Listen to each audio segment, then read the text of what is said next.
Welcome to... This is why musicians need therapy.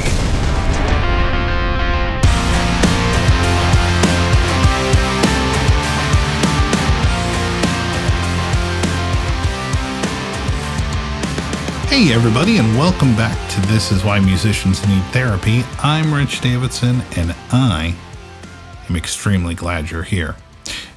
Now, if you're wondering why I didn't introduce Eric and Craig, well, it's because Eric and Craig aren't here. but don't worry, Eric and Craig are still very much part of the show. Unfortunately, this week, life happened.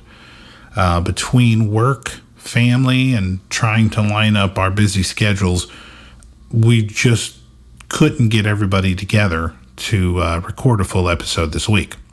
But rather than leaving you hanging until the next time, I thought I'd jump on the mic for a few minutes and share a few thoughts that have been on my mind lately. So for today, you got me. And while this episode may be a bit shorter than usual, I still hope it'll give you something to think about. And while I've got you here, I want to share just a quick update about the podcast and about where we're headed moving forward. For the past 4 months or so, we've released brand new episodes every single week, and it's been incredible. We've had so much fun doing it. We've loved the conversations, we've loved hearing from you, and we're incredibly excited about watching this little community of ours grow, and it is growing. But as we looked ahead, we realized something. We realized that we would rather focus on making every episode the best it can be, rather than, simply trying to hit a weekly deadline. So, beginning after this episode, we'll be moving the new release schedule to releasing new episodes every other week. Now, make no mistake, this isn't about slowing down. For us, it's really about making the show stronger. Look, we want to dig deeper into our topics. We want to have more robust and richer conversations. And most importantly, we want to make sure that every episode is something that we are genuinely proud of. We also want each episode to have a chance to breathe, rather than feeling like we kind of immediately need to move on to the next episode.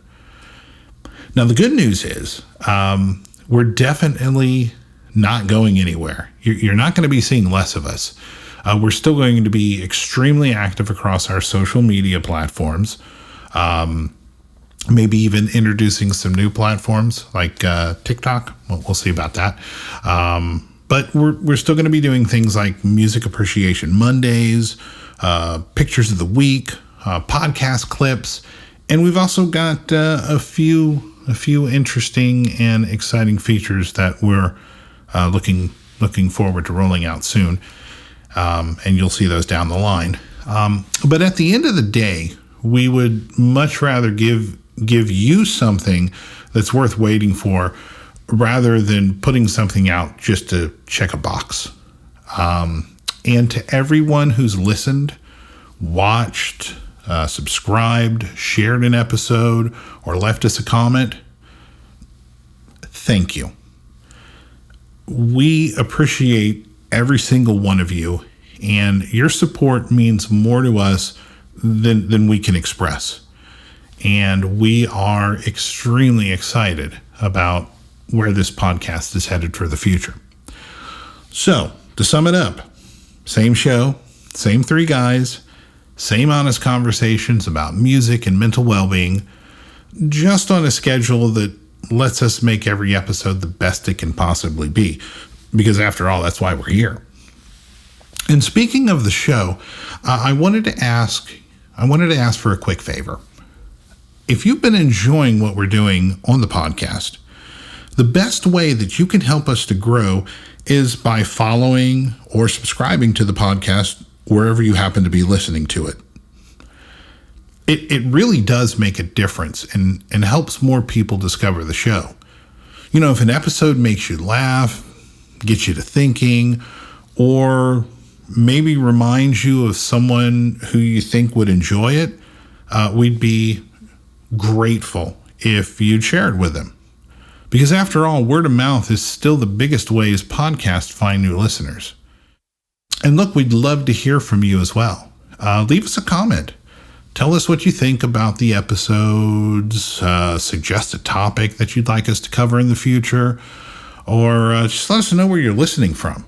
You know, we do read the comments, and truthfully, that really helps shape where our conversations are going to go next. Now, if you're wondering where to find us, well, we made that easy. You can head over to our Linktree page, where you'll find links to every place you can listen, watch, follow the podcast.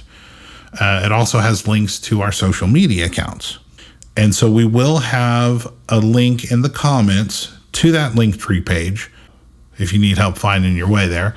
And for our Instagram folks, the link is going to be in the bio. Well, it is in the bio, so just check there. Again, thank you.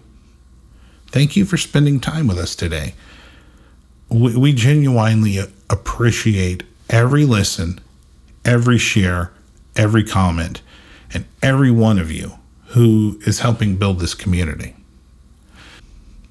Now, with that said, let's get to today's episode. Episode 18, I Can't Get No Satisfaction. Have you ever noticed that you can be in the middle of something, something that you've been looking forward to for weeks? Maybe it's a concert, a vacation, a movie, or maybe it's just dinner out with friends, your partner, or your spouse. But instead of fully enjoying it, there's part of your brain that's already mourning the fact that it's going to end. Look, I've done this for as long as I can remember. I'll be sitting in a movie theater completely enjoying the film, but somewhere in the back of my mind, there's this little voice saying, "Hey, Rich, in 2 hours, the lights are going to come up. You're going to get in your car, go home, and then it's back to reality." And of course, as the famed comedian Lewis Black once said, reality always kind of sucks.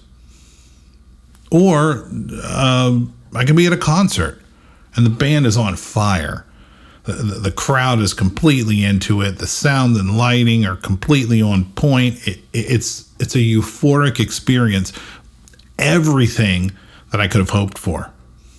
But instead of just being there, another part of me is counting down until the encore, because that part of me knows what comes next. The end. And when the end comes, life goes back to normal. And I've always wondered why my brain does that. It's almost like I have this strange habit of grieving the end of an experience before the end has ever happened. Instead of living in the present, I seem to be standing in the future, looking back. And as a musician, I've seen this plenty. I've experienced it plenty of times. I spend weeks getting excited about a gig. I rehearse ad nauseum. Then as the gig gets closer, I pack up my gear. I go to the gig. I play the show. And then it's over. The next morning, I'm loading my gear back in the garage, and all I can think is, well, what's next? And I don't think this only happens to musicians. In fact, I think everybody has their version of this. Maybe it's a family vacation that you've been looking forward to all year. Maybe it's Christmas. That's very true for me. Maybe it's your wedding day. Maybe it's your birthday. Sometimes we're so aware that something is temporary that we accidentally, consciously or subconsciously, rob ourselves of experiencing it while it's actually happening. And lately I've been wondering just how much of my life I've missed because I was already thinking about the end. There's a quote that I heard a few years ago, and it kind of stuck with me. And the quote goes, "Don't cry because it's over. Smile because it happened." Simple enough, right? Except actually living that way, for me, is incredibly hard. And if you're somebody who struggles with anxiety, which I do from time to time, that makes it even harder. Because anxiety has a funny way of dragging us into tomorrow before today is ever finished. I think it tries to convince us that if we prepare for the ending, then maybe it won't hurt as much. But I don't think that's true. I think what it really does is it steals part of the joy that we could have had. And look, I'm not saying this because I've figured it out. Honestly, I'm talking about it because I haven't. Look, I'm still the guy who catches himself checking the clock during a great night out, already thinking about Monday morning. I'm still learning how to let good moments just be good moments. And maybe that's the challenge moving forward. Not to make every moment perfect, and certainly not to force myself to be happy every second, because that's just not realistic. But maybe it's to notice when my mind leaves the room, leaves the moment, and to try to gently bring it back so that I can hear and enjoy one more song, or laugh at one more joke, or stay for one more conversation. Because eventually, yes, every concert ends. Every movie rolls its credits, and every vacation comes home at some point. But while I'm there, while we're there, maybe we deserve to actually be there. Well, at least that's what I think. Now, if this sounds familiar, we'd love to hear from you.